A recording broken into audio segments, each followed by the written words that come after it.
Oh, Meke tēnā tātou planting seeds. Man, it's an absolute pleasure to introduce the next guest who is definitely not, what would I say? Well, he's used to being on screen, but I suppose sharing his story in this way is something that he's getting used to, getting familiar with. And it's none other than my actual cousin, fun fact, the Kazi, Neps. Welcome, my cousin. Sure, my cuz. Thank you for having me. Long time coming, you reckon? Or? Oh, yeah, 100%.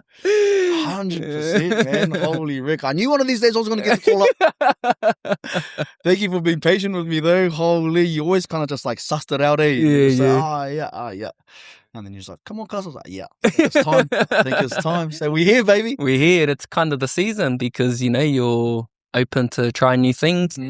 You've got space and time to be able to explore, you know, different parts of who you are and getting to share your story in different ways. So how's that been for you, cuz, just being in this kind of season of your life? Exciting, scary, holy. Yeah, the first part of it was like truly confronting for me, eh? Just like, yeah, having that feeling of like, okay, well, we have no excuses now, you know, we put our mind to do this, so it's time to kind of like man up and get things done. So yeah, it's been quite confronting to start with, but the excitement's coming through now. It's been amazing, especially with the likes of yourself, catching up with J-Web the other day, and like people who are on the same journey. It's that kind of makes it like a bit more valid for me. Yeah. It makes the hard not as hard. It doesn't take away from the challenges and the struggles of stepping into something new. 100%. Even though you've been preparing yourself, you know, for a while into coming into the season. And the season that, you know, we're talking about, and, you know, I don't want to take the words out of your mouth, but maybe you can share, what is the season, bro? Like, what is the season that you're actually in? The season that we're in is all about growth, trying new things, and being more intentional with chasing the goals that I want to pursue. And for me, that looks like sacrificing alcohol, which is, as we both know, something I'm really good at. You're the best at, man. Like, honestly, you Parties is my thing, man. Why do I have to give this up? I'm so good at it. That's the sacrifice, though, eh, Charles? You have to leave something on the table for something better. Yeah. Holy. And just coming to those like sort of realizations, I'm just like, yeah. So it's the season of bling and doing something for me now, you know what I mean? Like I've given so much to others, and I've just always been that people pleaser, and I'm still struggling with that. But finally just going, it's okay to be selfish for a little bit, you know, and just work on me, because I know in the long term it'll help those who matter to me most, like my darling, my babies, and all those sorts of things. So yeah. Well, the thing that I really kind of get from that too is, you know, because anyone who has been fortunate enough to share the same room with you under the influence, you know, it's always the best of times. And like, I mean that, like, and you've seen me in many different forms, probably the closest, to be honest, like the ups and the downs and around and around. And, you know, for you to transition into the season, it's not necessarily just leaving that on the table, but it's coming back to, you know, as you say, you know, caring for yourself. And the whānau that comes to mind every time I think of you is just manaakitanga. You know, you're very great at caring for other people to the detriment of yourself. You know, and so you call it people pleasing, which is what it is, but it's actually the value of manaakitanga.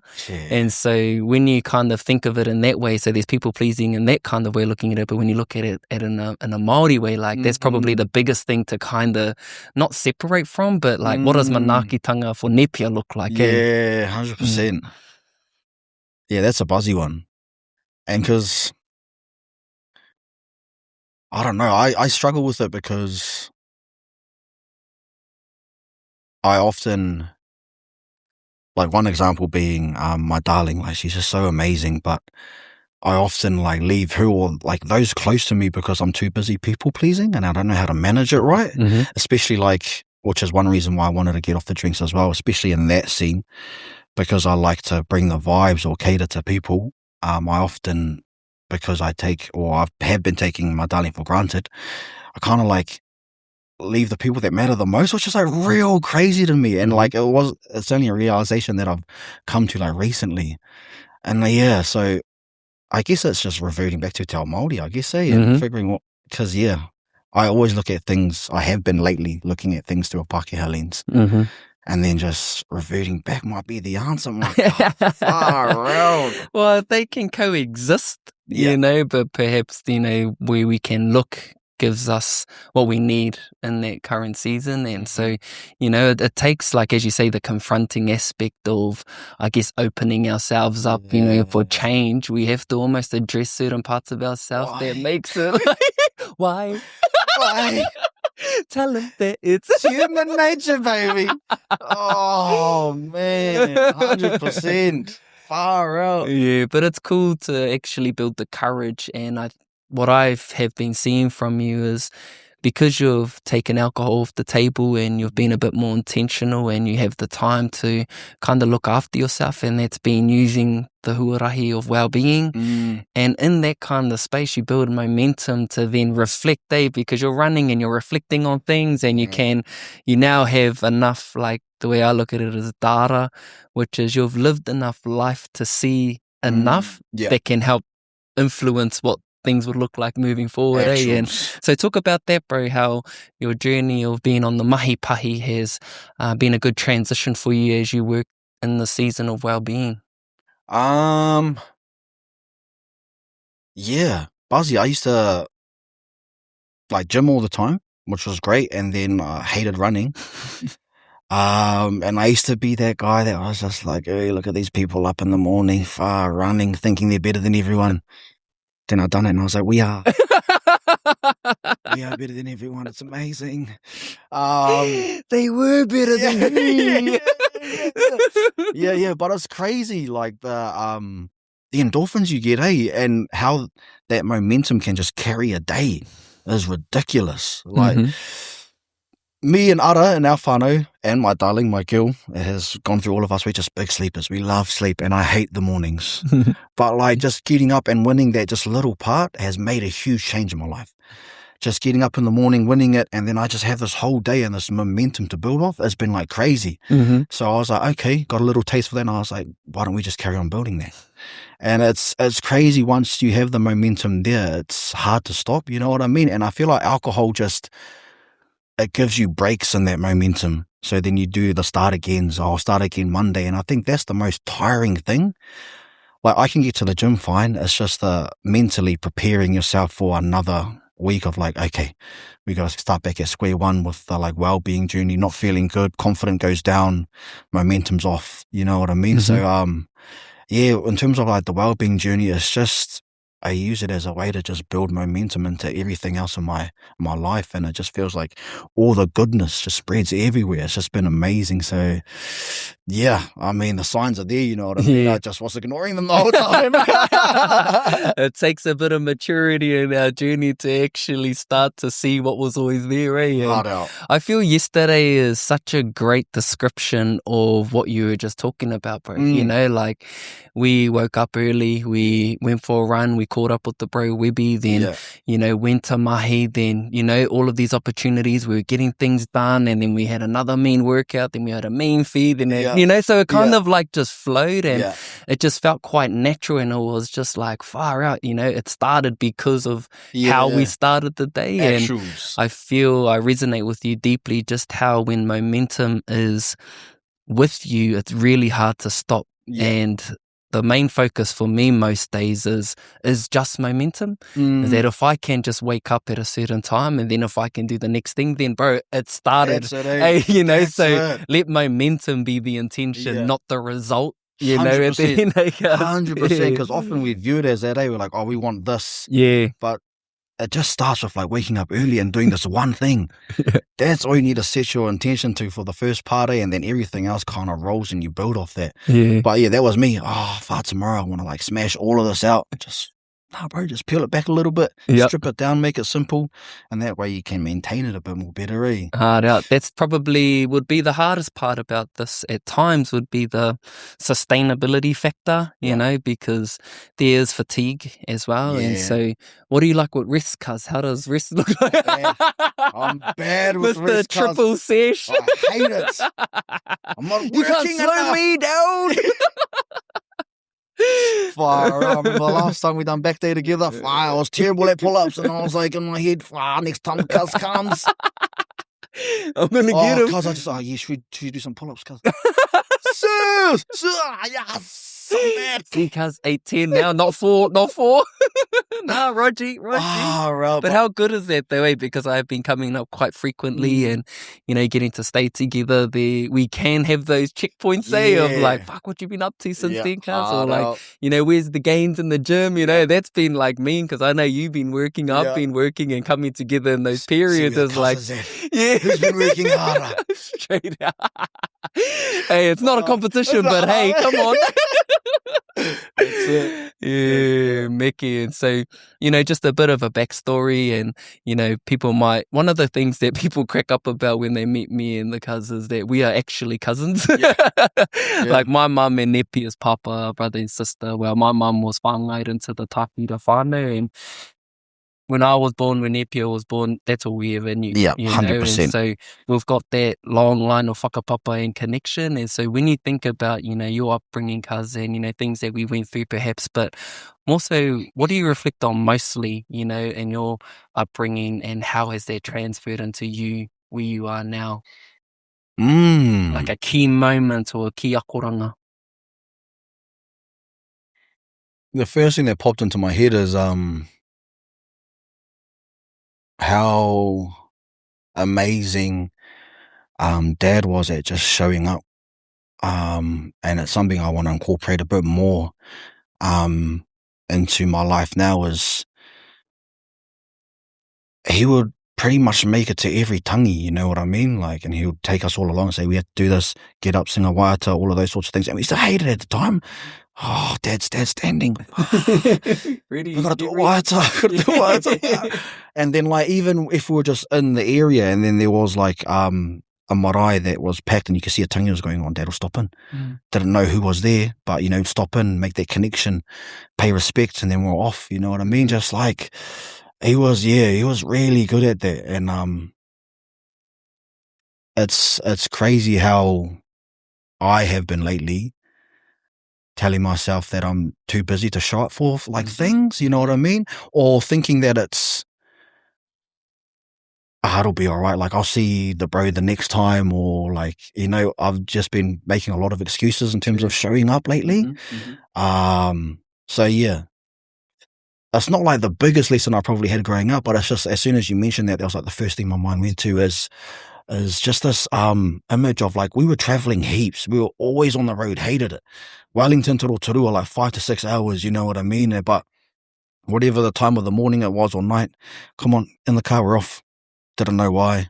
But just reflecting on it now, being like, that's it. You know what I mean? How cool are those values though? Hard out. Like just turning up.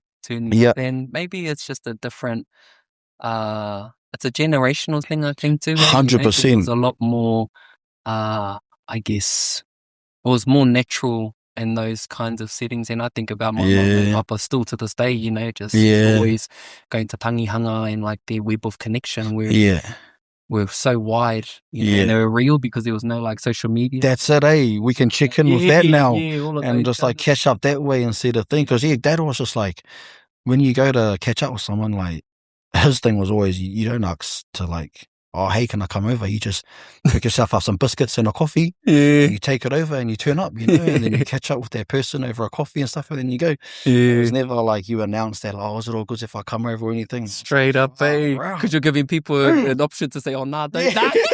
Please say no, nah. That's it. I got to sing, yes. Nah, all good, bro. Next time. But I remember on your 30th day, it was a pretty mean experience, just, at your rā whānau and all the whānau were there. And I remember just having the meanest tipe minifu with your papa that night. That's homemade. Yes. But I think I instigated. I just remember just saying, how far you're a man, unks. And the reason being is because, for me becoming a papa, and you guys had a very unique upbringing, and I won't share too much about that because I'll be keen for you to share that. But it took your mama and your papa to decide on something that was just so not the normal way of 100%. bringing up children, 100%. but there was a commitment there. Yeah. And that's what I was giving your papa props for. And, you know, at a big tangi, it's just like, man, sometimes as a mātua, you're going to do things that isn't going to be what everyone else is doing. And you just have to trust and believe that what you're doing is for the betterment of your whānau. And it was just cool to have that wānanga with your paps, with unks, and for it to kind of see the hua of that intention back then, you know, just relative to where you all are as tamariki, you know, the creativity, the everything that is there within you guys was because of those decisions that they made together. And so talk about that unique upbringing, cuz. Yeah. So just a bit of history. Papa in the army. So we grew up at an army base. Mum, Samoan, Pākehā, not Māori at all. And the decision that they made was to reclaim their reo, or papa's reo anyways, so that we could have it at home. Yeah, which was definitely not the norm in those times. And even just like, I give it up to mum, like not even that being her mother tongue, you know what I mean? Like, just going, yep, I'm in. And so they went to reo classes. And now mum speaks better than dad, but that's all. We went to reo classes, and then, so te reo Māori was my first language, all of our first language in the house. Then went on to kohanga, reo kura, kaupapa, and whare kura. So, yeah, looking back, it's a real privilege, to have that in the house. I remember growing up and going to kura, taking kapa haka for granted, like te reo for granted, because I was like, I don't want to do this, man. We got it, it's drilled into us. You know what I mean? Yeah. You get told off if you speak English at school. Dragon Ball Z was in English. I love Dragon Ball Z, Pokemon, all this stuff. You know, this whole new world. But it's crazy to see the decisions that they made and the foresight to like see, yep, our kids need their identity. Like, even though it may not be cool in this point in time, growing up, going into dairies, being racial profiled, getting followed because we're in a kura kaupapa uniform, like all those sorts of things. Like, it definitely didn't feel cool to be Māori, you know what I mean? And I was like, so why not put us in a mainstream school, blah, blah, blah. But yeah, they doubled down, and everything that I've earned in this life in terms of acting, where I am for my career, is all because of that, which is crazy, cuz, holy. It was so mean to kind of see all of those things, you know, taking shape. And, you know, every time that we did like catch up as a whānau, you know, you had your like city swag too, you know, like you had your skinny jeans and the rest of us. Bro, your brick abs just straight popping. I'm like, what had abs? Bro, you were ripped to the knob, cuz. You always had some kind of, you had something going on with your makawe, bro. It was like straightened. It was like, bro, you just moved it once and it just kind of like went into like the position it needed to go. Had some like tints like what you got now.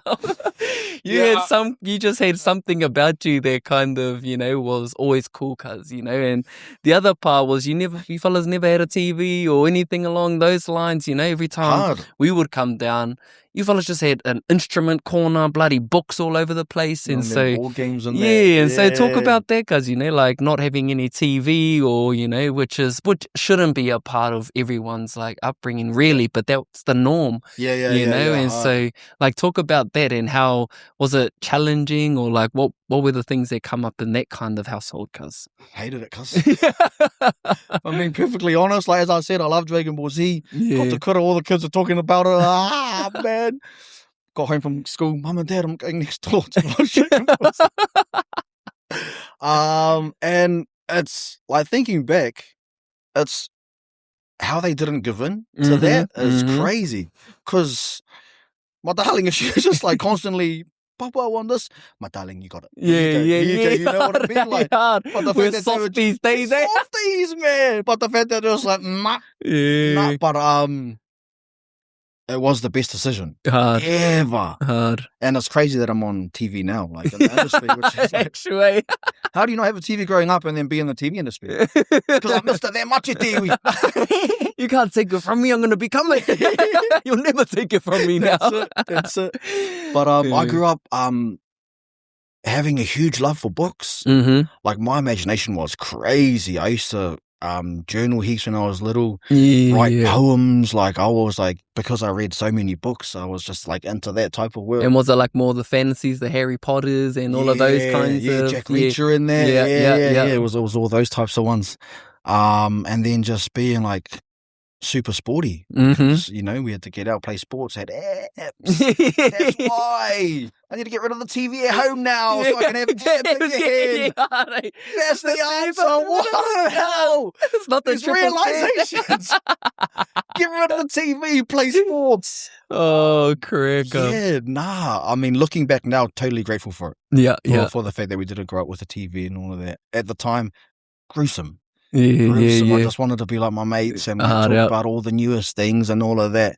But yeah, shout out to mum and papa for just sticking to it. Holding it down, eh? Hard out. Do you feel that's where your creativity and perhaps like love for music and all of that came from though too? 100%. Yeah. That and just tell Māori's just super creative. You know what I mean? Like we speak in metaphors and we have all these extravagant stories about demigods, you know, and all those sorts of things. Even our tupuna, like doing some of the craziest stuff. Like hearing those stories, and I was like, far out. Netflix need to pick up some of our stories. Yeah, straight out. We got a nectar. Hey, come on. Tucker. Cliff. But, what about belief, cuz? You know, do you feel, you know, you're transitioned into doing acting and, you know, now you're doing music and like, have you had a strong belief in yourself from a young age, or has there been something that you've been working on or have worked on? Like, I had a stronger belief in myself when I was younger. Yeah. And just confidence was... it was sky high. Yeah, true. It's something that I struggle with now, which is real crazy. And I think it's just like the limelight thing, you know, like, and with social media now and cancel culture and all those sorts of things, it's just like, far out. Better to just not say anything, you know what I mean? Back in the days, holy man was unhinged, and just confidence through the roof. And then, it just feels like you got to kind of fit in a certain box in order to, you know.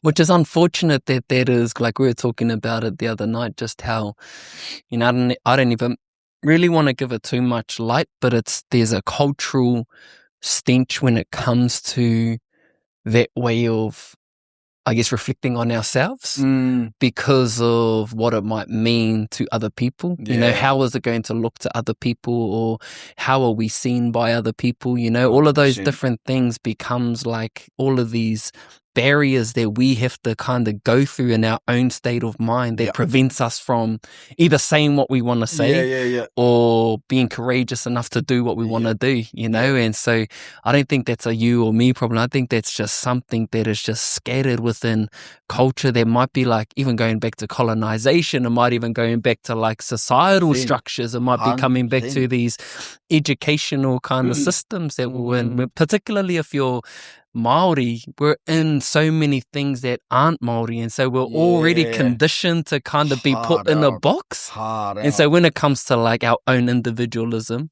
which isn't surely separate from being in a collective and Te Ao Māori, like even those kinds of things that, you know, so it's a big huge web that we think it's just the whakaaro, but really there are so many other things that create that. You know? Hard. But if you had it your way and you think about young Neps, you know, what's the energy associated to that younger version of you that you feel is like something that you would like to bring out more, cuz? Like that, more like an inner child kind of like, what does that look like for you?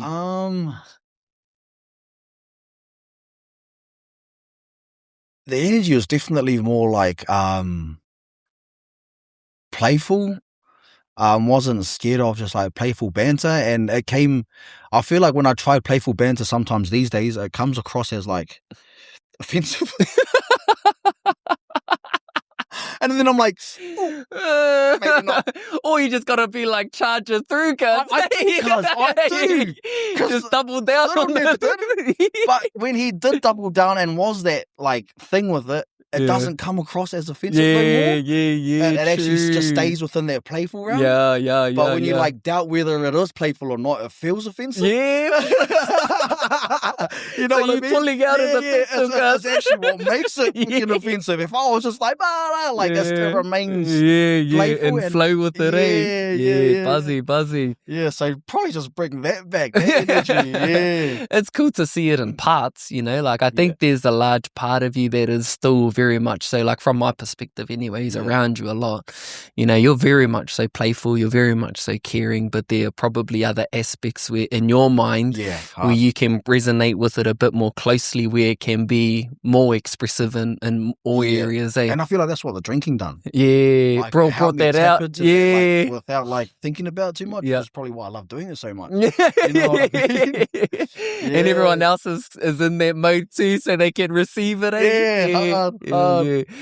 Yeah, well, that's the training ground that you and I are both in, and kind of taking our time away from the alcohol scene, which is cool to kind of see the trend happening, and also it is revealing how much that can mask certain aspects, and you've held me in so many times, you know, even just more recently, more recently, and it's just like, you know, I thought that, you know, alcohol was a space for me where I can, you know, have fun. Because I'm so serious the majority of the time, whether it's, you know, just honu whānau and kōrero on the podcast or, you know, serving and helping others. I gave myself this idea that, man, drinking is my one place where I can just be all of me. And sometimes, bro, that all of me just wasn't a real nice person, you know, to myself or to others, you know. And so that was the confronting part for me.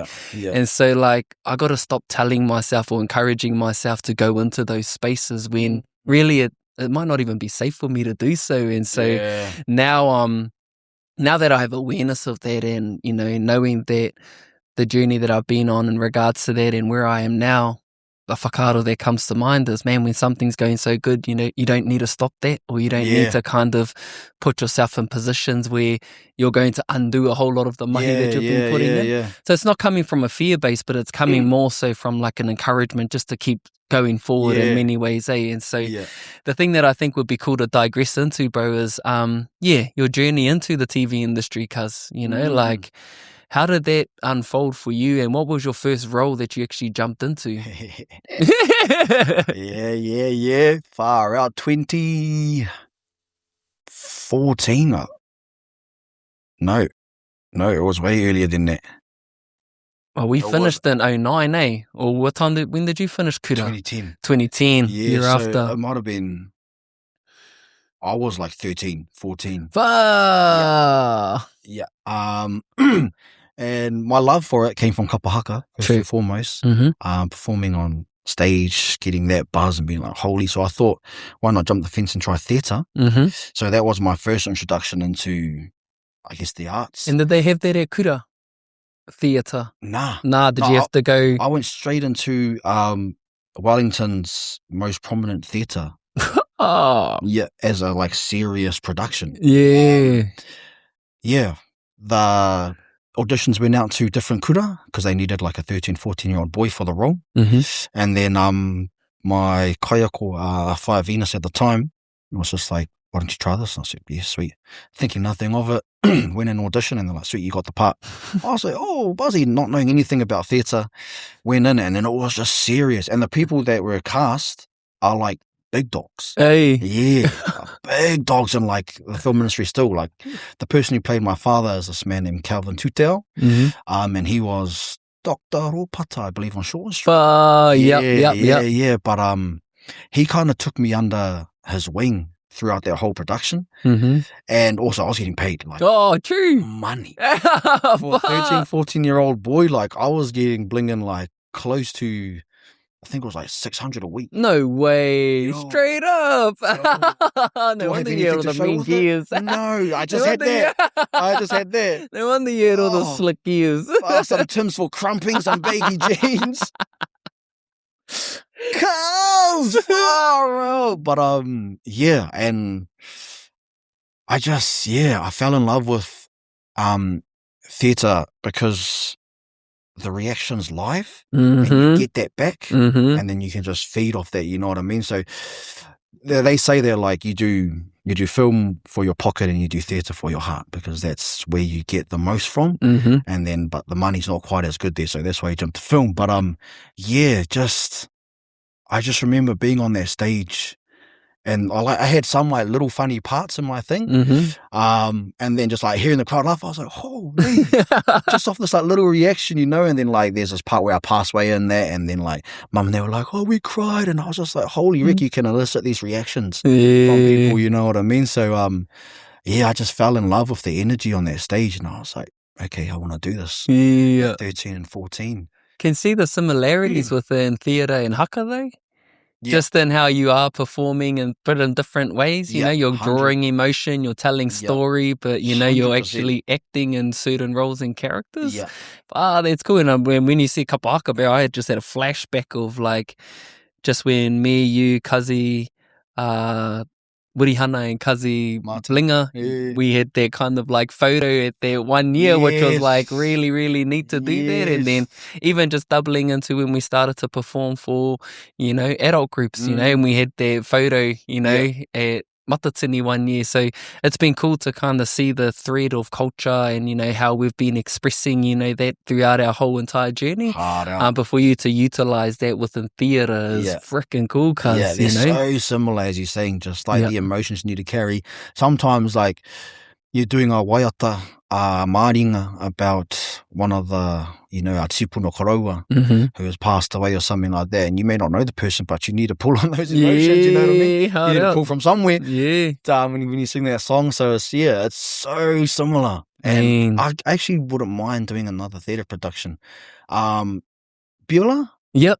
I didn't get to make it to that one, but just like seeing his stories, I was like, that's right, theatre's actually like where it's at. Theatre's where the real raw mahi is, you know what I mean? Even like the rehearsals for theatre are real serious, eh? Yeah, like more so than TV, I reckon. Damn. Yeah, in terms of like getting into your character, and the acting for both are real different, which is something I had to learn, because theatre, you're just like hakas, you're going above, like you're expressing more than you need to reach the person right at the back. You know what I mean? So like even in your enunciation has to be clearer, the way you project your voice has to be larger, whereas film, the camera's right here, so like all your micro stuff is where the gold is for film. True. So like the little subtle, the little ones are where it's at. So when I first went to film, I was like, like real animated, and they were just like, it doesn't look believable on film. Trippy.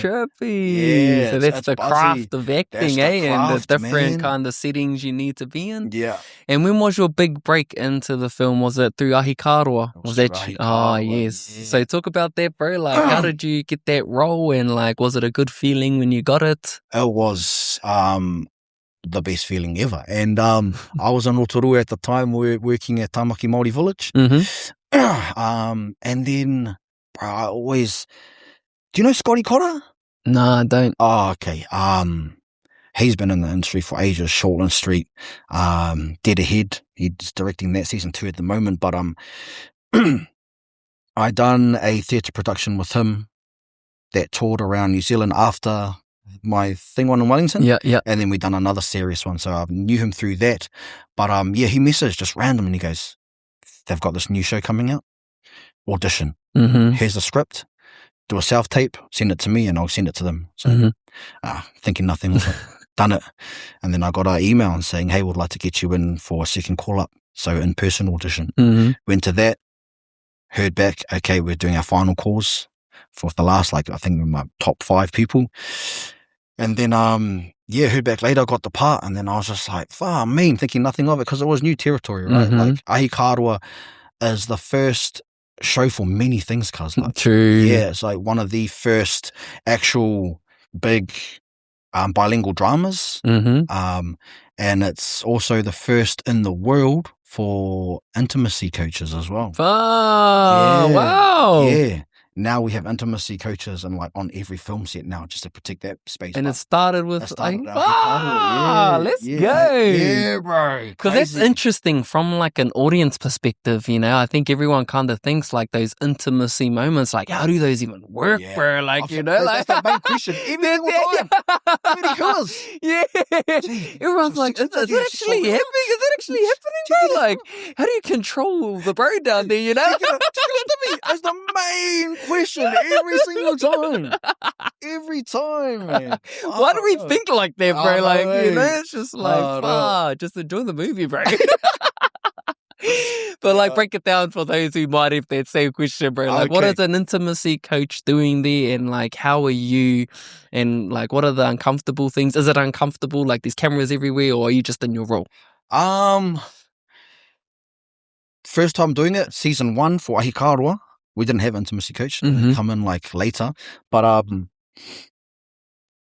it was definitely real awkward. Like for me to start with, you know what I mean? Like, and my character had heaps.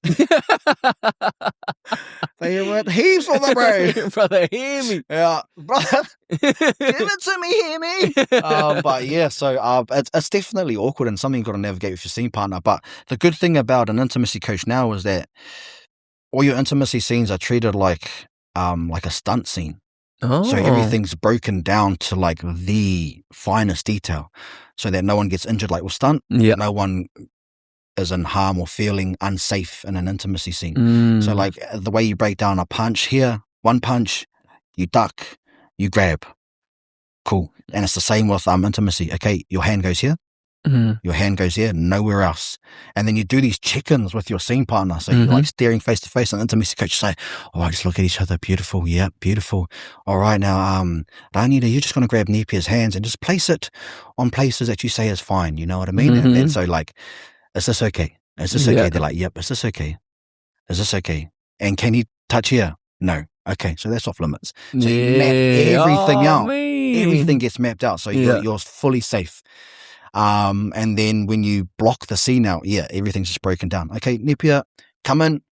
1, 2, pull out. Look, cuddle, hand, there, break up.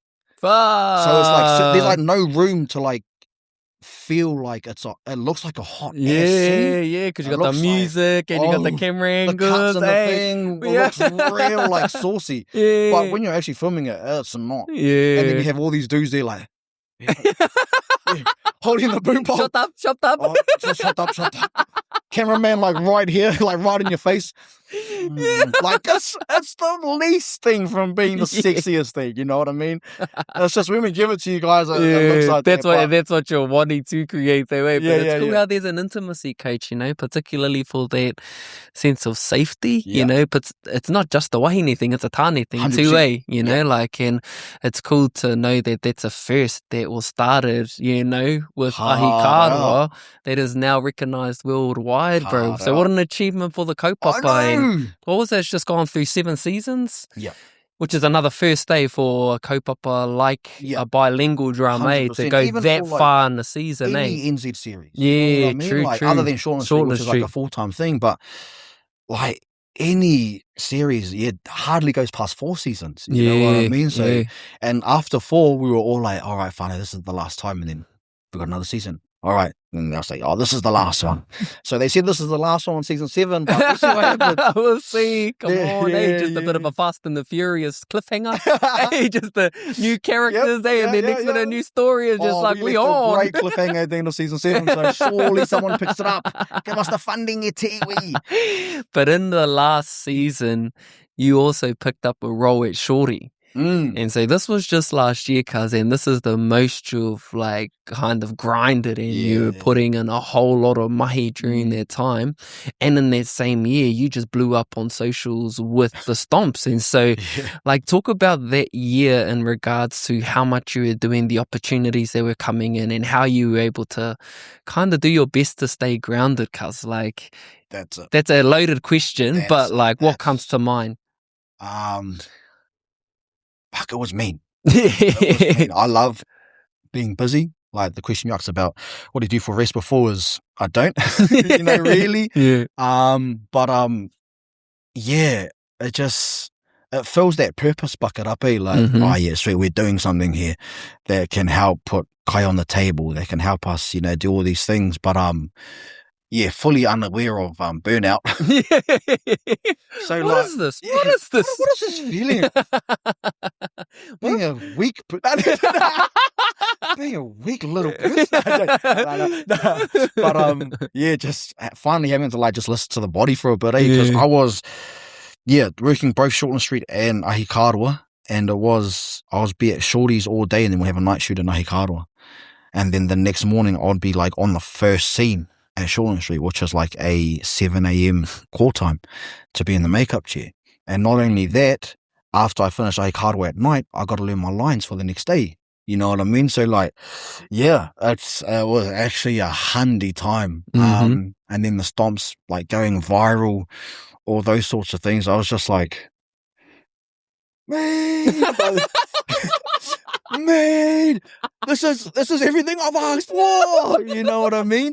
But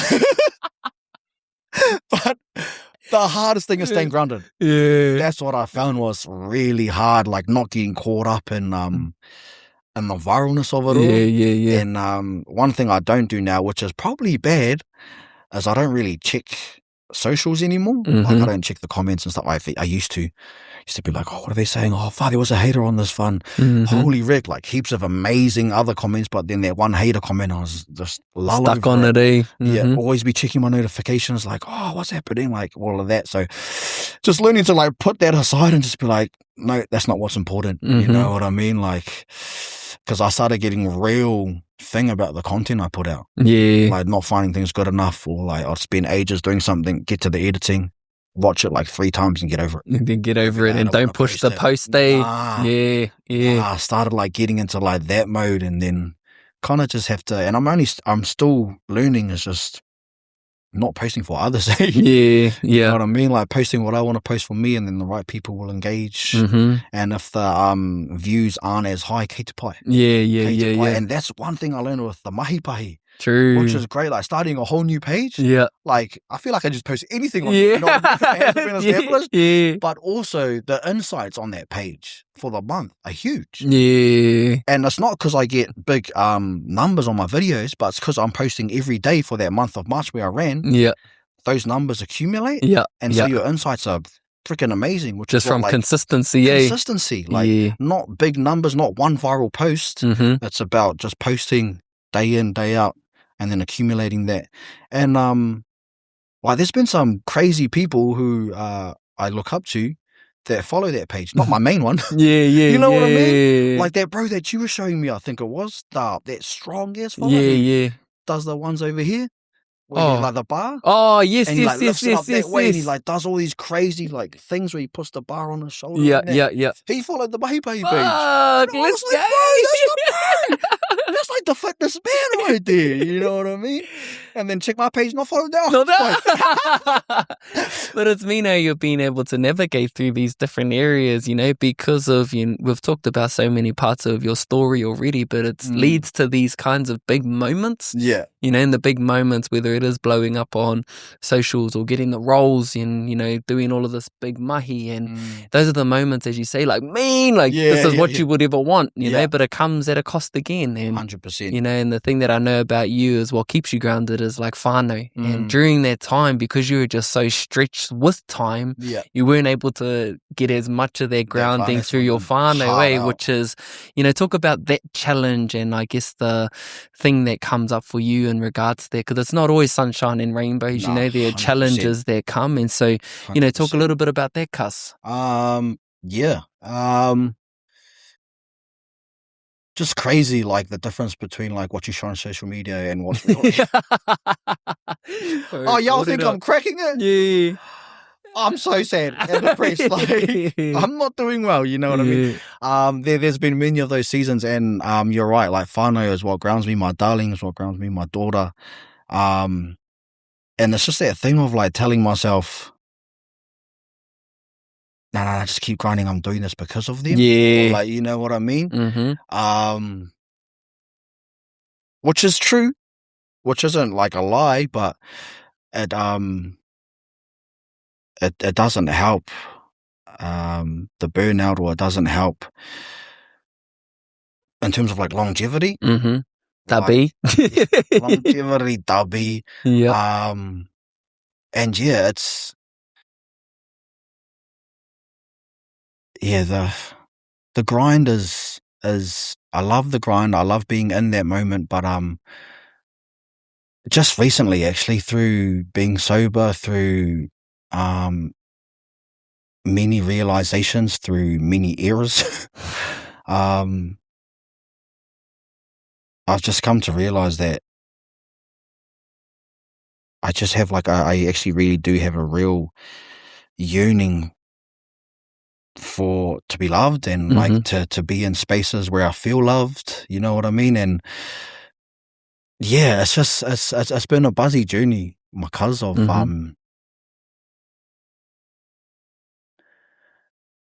learning how to ask for help and lean on people, you know what I mean? Like, that thing of my father was just a hard man, you know what I mean? Like, being in the army, like, just hard man, hard worker, never complained, just do it anyways. It's just never really knowing how to reach out properly. So even in the burnout moments, just burning, but still being like, nah, it's all part of it, you know what I mean? So yeah, Dad has now softened. And he's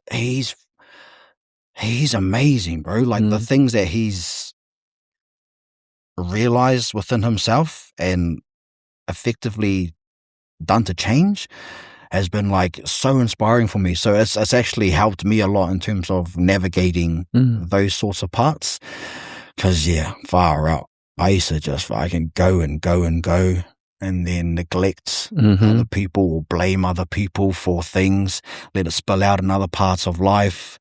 But yeah, Papa, Mama, my darling, my daughter, even you, my cuz, like, you've been there through so many of my struggles, you know, you've helped me so much.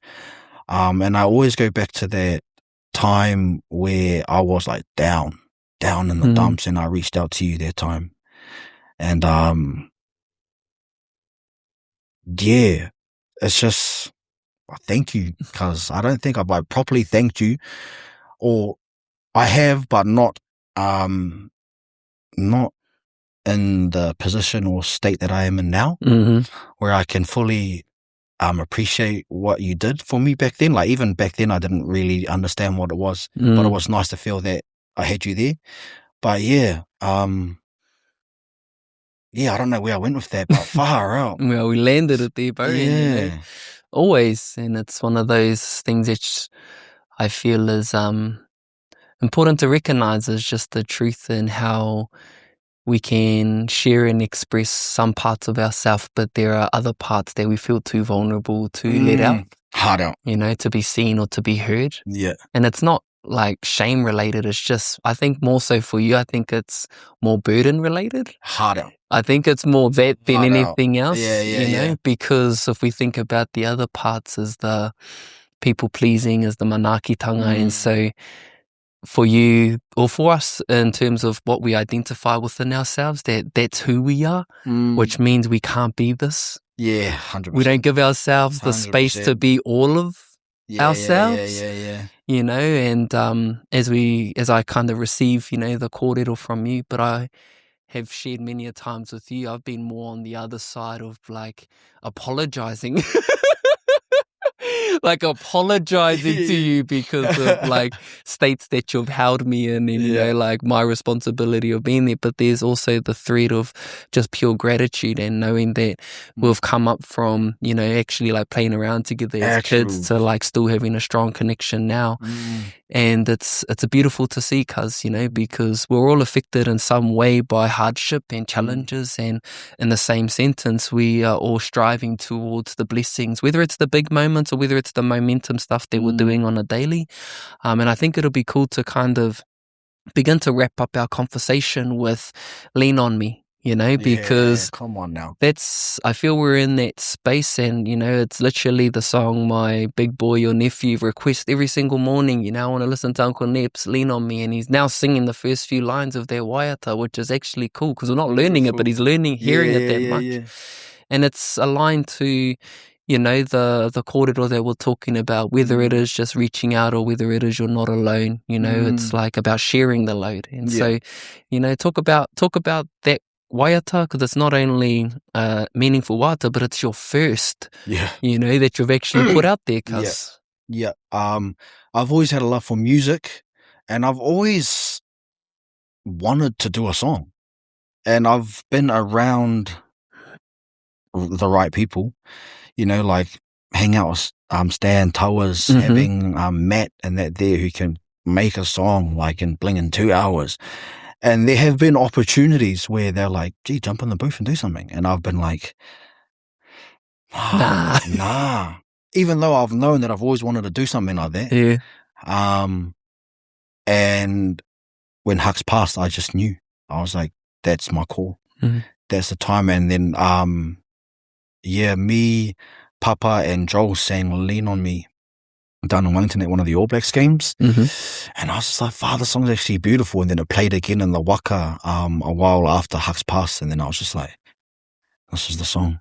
This is the song I'm finally going to get in the booth. And it took, like, despite knowing that this is something I want to do and be keen to do, like, for me, music's helped me so much in my life, like in hardships. Like, I've turned to like music a lot, heartbroken songs, like I love them. Very looking at the window, a little bit of fucking rain, the old tear.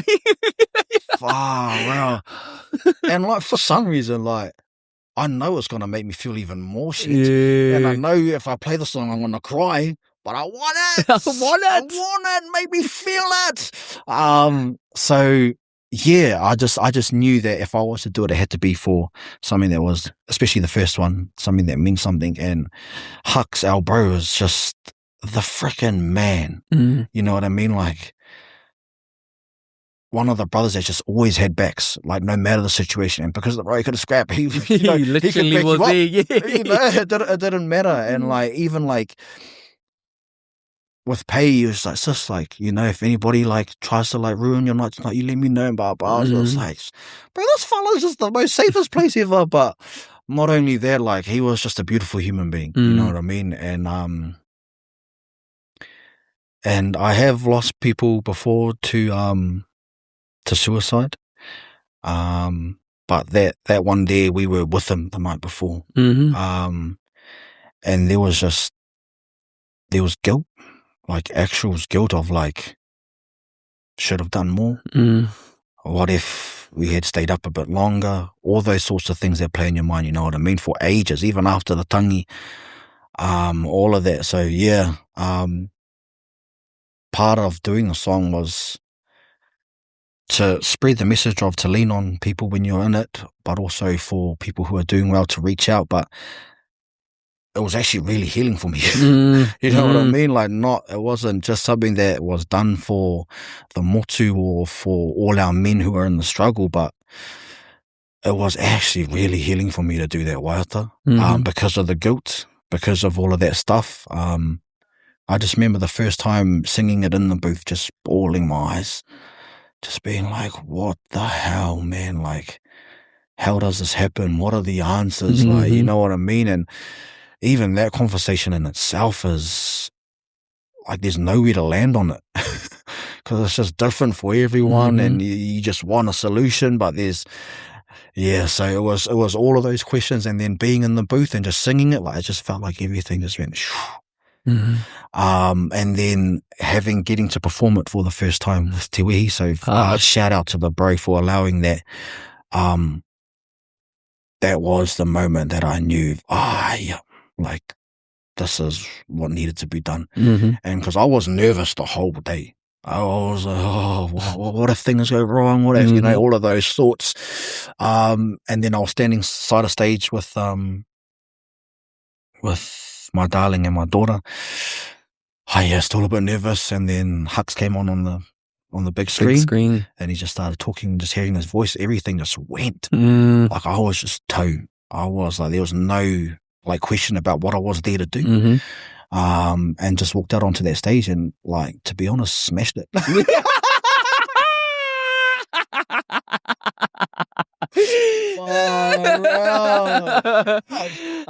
we're going to be seeing a headline soon, eh? I'll actually send you some video to put in the thing just to show people how much I smashed it. No, it was amazing. Like, it was such a mean feeling, just being like, this is for the brother and all the men struggling, everyone just being like, you know, all together, everyone singing it back. I was just like, holy wreck. Because everyone knows someone who's fighting like some kind of challenges, 100%. or everyone has been in that trench before. Yeah. You know, it might not be as far as, you know, choosing the last option, but we know what struggle feels like as a people. Yeah. You know, so that's a shared pain, you know, 100%. but music is such a great way for people to heal, you know. It's like Hard out. you're putting a feeling in, you know, again, this coming back to your haka, your theatre background, now you're into music, you're actually resonating with people's emotions, and it's allowing that to be felt, to be seen, to be heard, and to be expressed, you know, whether it's a tangi or whether it's like a, man, I didn't have the words to kind of like share how I've been feeling, but this song like is that for me, you know, and it's hard out. And so it's great to see all of those things unfolding. And you know, for anyone who is out there, you know, music is a space to look into it, but also, you know, he taonga te kōrero, he taonga te whakaronga anō hoki, and, you know, we model it within our relationship and friendships that we have. And, you know, it might just take you reaching out to someone off, I haven't heard from the bro in a while, like, how you doing? Or like something along those lines just goes a long way. And at the bare minimum, they might be sweet, but we just don't know. So, you know, it's a really important kind of kaupapa. And I really agree with you too that as much as there is the challenge of whakamomori, of suicide, it is a very, very hard thing to kōrero about, because there is no one answer. There is actually no way to land that for people in the terms of like a lot of people, because it might resonate with this rōpū, but it might not here. 100%. And depending on like what people are going through, like there's so many different variables that makes it a very, very difficult wānanga to have.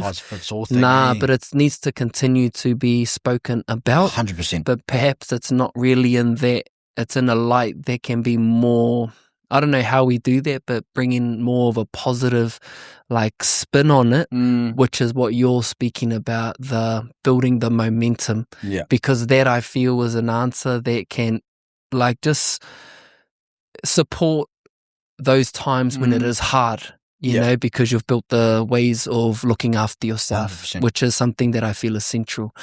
And so, cuz, you know, we've been talking for a little bit here, and, you know, I'd love for us to kind of wrap this kōrero up with this final question, which is just around, with where you are now, what is guiding you, cuz? You know, like, what is guiding you? What is that thing that is driving you to wake up each day to, you know, do the things that are hard, to find the joy in it, to create these moments? Like, you know, what is there for you to kind of like share and finish us off, brother?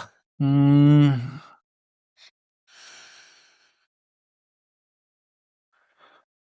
main driving force is definitely my babies, my darling, and whānau, cuz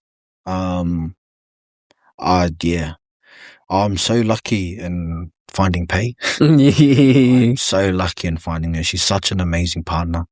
So lucky that we have Lou as well. And my darling, like, she just took out my kōrero long ago, you know what I mean? And it's just, I remember going through that, and funnily enough, her koro on her mum's side is who taught me how to do manu kōrero. So he was our kaya koe kura. And like, all of my speeches that I'd done was with him, was just like one-on-one with him. And then like seeing her stand up and then like smash it, and the same rāwhiti haka that I'd done, I'm so far out. It just gives me more encouragement to be like, yeah, sweet, keep pushing. So it's definitely just trying to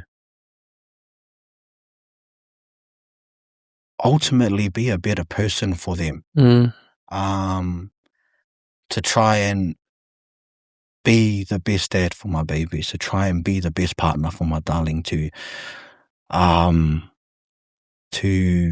be the best cousin, to be the best brother to my sisters, like, knowing that I haven't always been great, you know what I mean? So it's just, yeah, the driving force is showing up for myself to better show up for everyone else. And that's the shift, cuz showing up better for you so that you can show up better for everyone else. I was doing it opposite. Yeah, showing up for others and whatever was left was for you. 100%. You know, and what a mean gem to finish off, because I've been harping on and on and on about that, just how, just for us as tāne and even just as wahine, just valuing ourselves and prioritizing ourselves is such a admirable thing to do. Like there should never be any shame around doing it or feeling any discomfort around doing that. Selfish about it and but stuff. The feeling that we kind of get, which is it's uncomfortable to think about me and do things for me, like that's part of that cultural thing that I was that stench is that we don't know how to look after ourselves or value ourselves or love ourselves because we've given so much to everything else. And so, you know, for you to be in that season, it's shining, cousin. It's really, really beautiful to see all of those things happening, because the amount of love you give to all of us, if you gave yourself just 1% of that, like holy moly, you'll just know how special you are, cuz, you know, because you make us all feel so good and we're so proud to have you in our lives. And I think about your mama and I think about your papa, I think about your siblings, they're all the same. And as you're talking, you know, I think about all of our uncles, our aunties, our cousins and our whakapapa, they're kind of like all played such a huge role, and I just hope that they're looking at this conversation, if they're choosing to tune into it, and be proud, you know, of you, be proud of me, and just knowing that we are a representation of all those who have gone before us and all those who are coming after us. And so, my cuz, thank you so much for everything that you've done, but also just for letting this miri and, you know, finally sitting across from me. So love you so much. Love you so much, my cuz. Thank you for having me. Thank you for holding the space for me to just let it all out. Appreciate you, my cuz. Always. Do it! Let's go.